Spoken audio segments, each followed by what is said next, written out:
All right, welcome to This Explainer. Today, we're diving into a genuinely terrifying true story. We're going to look at exactly how a completely mundane minor fender bender snowballed into an absolute financial and legal nightmare for one trucking company. So, if you've ever just kind of assumed that your insurance company will quietly handle any standard accident, well, you really need to pay attention to the granular details of this one. One normal workday, one moment of distraction, and suddenly a truck driver was facing a $3 million lawsuit. Honestly, that quote sets the stage perfectly for our case study today. There's no exaggeration here. This isn't some Hollywood script. It's just the terrifying reality of modern trucking litigation. One normal workday, one tiny slip of focus in standard traffic, and boom, a business's entire future is suddenly thrust onto the line. Section 1. The minor accident. Let's look at how this disaster kicked off on what seemed like a totally normal day. Okay, so here's the setup. We aren't dealing with a reckless rookie. We've got an experienced driver with a perfectly clean CDL hauling standard dry van freight interstate. The weather, a bit tricky, but nothing crazy, just light rain and heavy, steady traffic. Then, traffic slows down ahead. The driver hits the brakes hard, but given the wet pavement and the heavy load, it just wasn't fast enough, and he rear-ends a passenger SUV.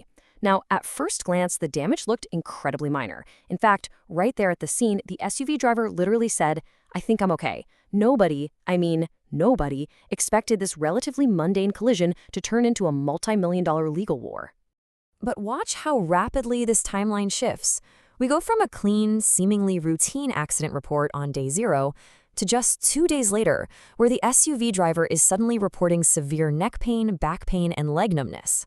Fast forward a few months, and this supposedly minor bump has escalated into comprehensive MRI scans, expensive long-term physical therapy, and intense spinal surgery consultations. What started as just swapping insurance info? Yeah, it turned into a massive, highly documented medical saga. And just like that, the medical bills alone hit a staggering number, $400,000. The plaintiff wasn't just claiming a sore back anymore, right? Now they're claiming chronic pain, severe emotional trauma, and a substantially reduced ability to earn a living. And the truly scary part? The lawsuit itself, all that legal maneuvering and posturing, was really just getting started. Which brings us to Section 2. The investigation unfolds.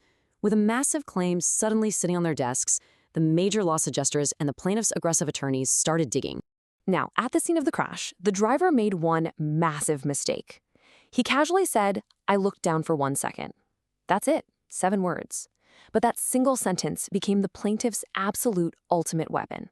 In the hands of a skilled attorney, those words are immediately used to argue distracted driving, outright negligence, and unsafe operation. It's such a stark reminder that simple, seemingly harmless comments made under the adrenaline of an accident scene, they become heavy legal ammo later on during depositions and trials. To complicate matters even further, there was no dash cam installed in the truck, nothing to show the actual traffic conditions, the following distance, or the SUV's specific braking behavior before impact. Because of this huge oversight, the entire case devolved into a pure he-said-she-said argument. The defense totally lost their ability to objectively prove what actually happened on that road. And let's be real, when it's just the word of an injured passenger vehicle driver against a commercial trucker, the defense is already starting way behind the 8 ball. And then it built into a worst-case scenario. The plaintiff's attorneys ruthlessly exploited 3 critical errors they found during discovery. First, the ELD logs showed the driver was operating near the legal fatigue limit. Not illegally, mind you, but close enough to argue a fatigue risk narrative to a jury. Second, the company had missing or unupdated safety meeting and training logs. Lawyers leaned on that heavily to paint a picture of a terrible, negligent safety culture. And finally, oh man, the driver actually posted on social media. People sue over everything these days. Opposing counsel found it and used it to show a complete lack of remorse. Ouch. Section 3, facing a nuclear verdict. So as the pain and suffering claims began to vastly outpace the actual medical bills, the insurance company realized they were in deep trouble. The crucial thing to understand here is what the defense was so terrified of: a nuclear verdict.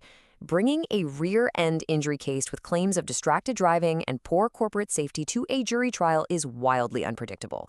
Plaintiff attorneys are experts at stoking jury anger, which often leads to astronomical awards. We're talking $10 million or more. Because of this literally company-ending risk, the defense attorneys strongly urged the trucking company to ditch the trial idea and push for an early settlement. The initial lawsuit demand was an absolute shock to the trucking company. $5 million. The plaintiff's counsel argued this huge figure was absolutely necessary to cover a lifetime of future medical treatments, permanently lost income capacity, and the severe ongoing pain and suffering caused by a professional driver's distraction. And here is where the panic truly sets in. The company's primary liability policy was capped at $1 million, but the demand was $5 million.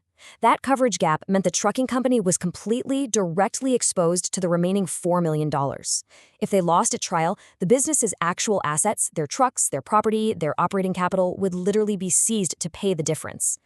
Thankfully, the carrier had made one incredibly smart business decision long before this accident ever happened. They bought a $5 million umbrella insurance policy. This excess coverage sits right on top of the primary policy. And honestly, it was the only thing that saved the business's assets from total financial collapse when that multi-million-dollar demand landed on their desk. After months of grueling, stressful negotiations, rounds of depositions, and endless back and forths in mediation, the case avoided a trial and finally settled for roughly $3 million. That final number covered the medical compensation, projected pain and suffering, and the massive legal fees racked up by both sides over the course of the dispute. Section 4. The costly aftermath. Now, you might think the settlement is where the story ends. Check written, case closed, right? Actually, scratch that. The fallout was just beginning. Even without a dramatic trial, the long-term cost deeply crippled the company's operational budget. At their next insurance renewal, their premium nearly doubled because of the perceived underwriting risk of their safety record. Some insurers flat out refused to renew them at all, which severely limited their options in the market. Plus, even though the accident wasn't malicious, the carrier was forced to terminate the driver. The legal and operational exposure of keeping him on the road was just too high. One single claim permanently changed the trajectory of the entire business. Finally, Section 5, Lessons for Truckers. Let's wrap this explainer up by pulling out the actionable lessons you can use. Because learning from someone else's expensive mistake is for sure the smartest thing you can do. Prevention is fundamentally cheaper than defense, so you've got to implement these steps before an accident happens. Step 1. Train your drivers to cooperate respectfully, but never admit fault at the scene. Let the official investigation determine liability. Step 2. Install forward and cab-facing dash cams immediately. Objective video footage saves millions by killing that he said, she said debate. Step 3. Your safety and maintenance documentation must be absolutely bulletproof. If it's not documented, in the eyes of the court, it didn't happen. And Step 4. Recognize that a standard $1 million liability policy is rarely enough these days. Invest heavily in umbrella insurance to shield your core assets. So I'll leave you to reflect on your own operations with this question. Are your drivers trained properly, and would your company survive a major lawsuit tomorrow? Take a hard, honest look at your current documentation, your onboard tech, and your insurance policies. Remember our story today. One tiny moment of distraction on a rainy afternoon can change your business permanently. Ensure you're protected before disaster strikes. Thanks for joining me for this explainer.